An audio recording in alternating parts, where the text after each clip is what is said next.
And what lessons might China's Xi Jinping learn from this failure? Senator, I'd be glad to address your question. I just returned from my 10th visit to Ukraine during the course of the war, and I left convinced that we're at a profoundly important crossroads for Ukraine, for European security, and for long-term American interests around the world. I think down one road with supplemental assistance approved by the Congress lies the very real possibility of cementing a strategic success for Ukraine and a strategic loss for Vladimir Putin's Russia.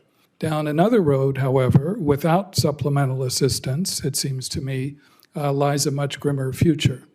Ukraine is likely to lose ground, and probably significant ground, in 2024.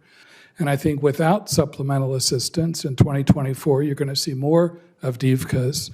And that, it seems to me, would be a massive and historic mistake for the United States. What lesson do you think the CCP will take from that? No, I think the consequences of that are going to be felt not only by Ukrainians and in European security, but across the Indo-Pacific, where if we're seen to be walking away from support for Ukraine, not only is that going to feed doubts amongst our allies and partners in the Indo-Pacific, it's going to stoke the ambitions of the Chinese leadership in contingencies ranging from Taiwan to the South China Sea.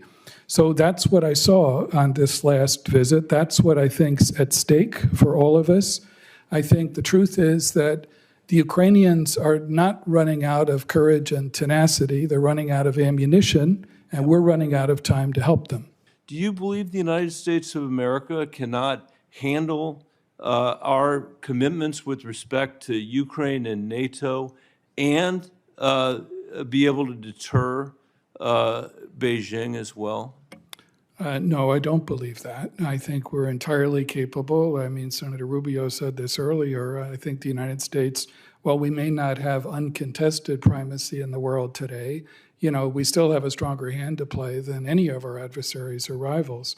So I believe we're entirely capable of continuing to support Ukraine in a conflict that has consequences well beyond Ukraine and European security. And I think sustaining that support for Ukraine not only doesn't come at the expense of deterring China, it actually helps to deter China, whether it's in Taiwan or the South China Sea or other places. It is our assessment that Xi Jinping was sobered, by what happened, especially in the first year of the war.